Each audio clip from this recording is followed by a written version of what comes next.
So we have our curve y equals 3e to the negative x, and it's supposed to be bounded by the lines y equals 3 and x equals 2. So if I was to look at this, y equals 3 comes through right here. If you were to graph this on a graphing calculator, you'll see that it does cross the x-axis right at x equals 0, y equals 3. So we have that line and the line x equals 2, so about here. So basically we have this one little section right here, and we want to rotate it. But we're not going to rotate it around the x-axis or the y-axis like most of the problems. We're actually going to rotate it around y equals 6.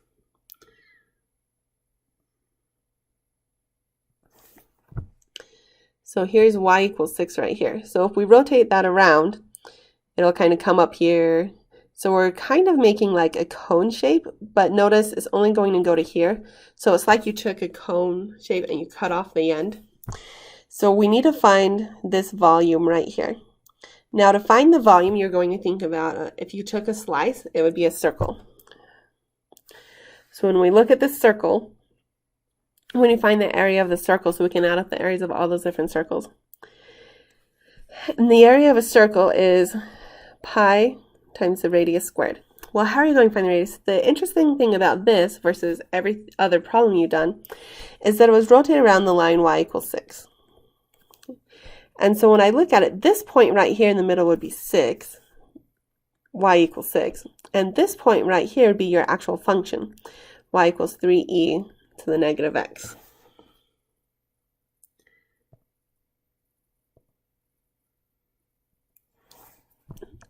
So the area of one of these circles is going to be pi times, but your radius, instead of just using your function as your radius, remember, we actually rotate around y equals 6.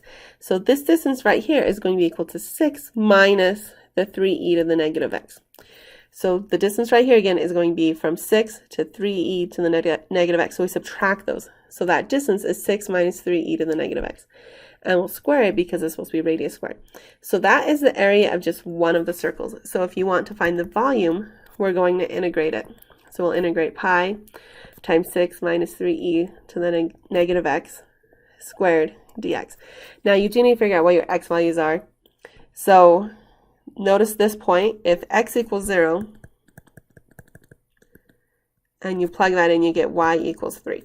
So we bounded it, that was one of our boundaries, was y equals 3. So the x value must also be 0. So x is going to go from 0, x equals 0, to x equals 2.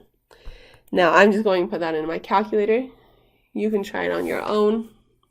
But if I typed it in correctly, I get 142.28.